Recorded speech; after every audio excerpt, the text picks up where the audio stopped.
वकार ने जैनी से शादी तो कर ली है, लेकिन अब वो पछता रहा है क्योंकि जैनी जो उसे बार बार टीज कर रही है, बल्कि उसे किसी भी बात को खातर में नहीं ला रही। अब जैनी जब वो उसकी सास से यानी अपनी सास से भी बदतमीजी करती है वकार की माँ से, तब उसका मामू आ जाता है और कहता है कि तुम इस तरह बड़ों से बात करती हो।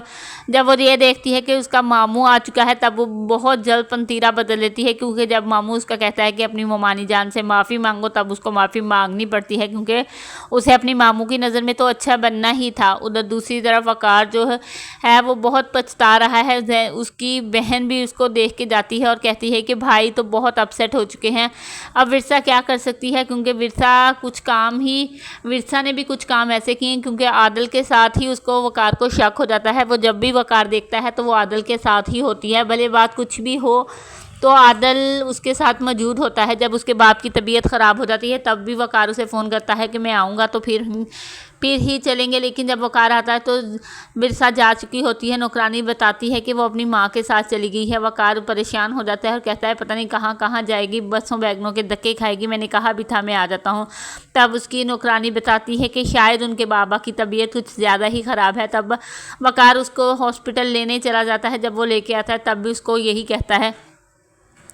वकार आदल के बारे में उसको कहता है, वो सोचता है कि वो विरसा इसे इसलिए तलाक चाहती है कि वो आदल से शादी कर ले, लेकिन वैसा कुछ भी नहीं है। वकार का बाप भी चाहता है कि विरसा को तलाक दे दे, लेकिन वकार तो अंदर ही अंदर विरसा को मुखातब करता है और कहता है कि तुम जिस काम के लिए चाहती हो मैं तुम्हें कभी भी तलाक नहीं दूंगा। इसलिए वकार किसी की भी नहीं मान रहा, वो ना ही विरसा को तलाक दे रहा है। उधर वकार की बहन जो कि माँ बनने वाली है, उसने ढोंग रचाया है कि वो इस्लामाबाद चली गई है, लेकिन वो बाजार विरसा के पास है, क्योंकि विरसा ने भी मां बनने का ड्रामा रचाया हुआ है, उसी का बच्चा पालेगी वो। ये सब कुछ किसी को भी नहीं पता। अगर ये सब कुछ किसी को पता चल जाता है, वकार को या वकार के बाप को, क्योंकि माँ तो साथ मिली हुई है। आप देखते हैं कि वकार इस रिएक्शन पर अगर उसको पता चल जाता है तो वो क्या करता है। विरसा अपने बाप के पास आती है और उसका बाप भी बहुत बीमार होता है। उधर वहाँ भी आदल उसे मिलता है, तो आदल से वो बात करती है, लेकिन वो नहीं चाहती कि वकार उसे देखे। लेकिन जब वकार उसे देखता है तो वो जा चुकी होती है।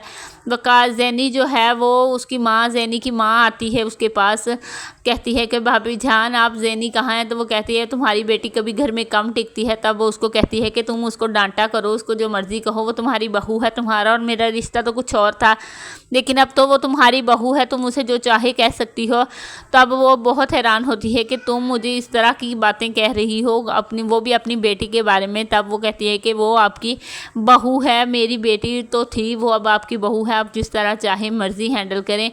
लेकिन जैनी ही क्या, जो वो किसी के कहे में आ जाए या किसी की बात सुन ले, वो अपनी हिट गर्मी करने वाली है, अपने शोहर को भी खातर में नहीं लेके आ रही, क्योंकि वो पहले तो बहुत मोहब्बत के ड्रामे रचा रही थी, बहुत ज़्यादा मोहब्बत का दम भर रही थी, लेकिन अब शादी हो जाती है तो उसको कहाँ की मोहब्बत और कौन सी मोहब्बत, वो तो बस इंतकाम लेने पे उतरी हुई है। आप ये ड्रामा देखते हैं, अगर आपको ये ड्रामा कैसा लगता है, क्या जैनी और विरसा उसके दिल में उतर जाएंगे, वकार के दिल में?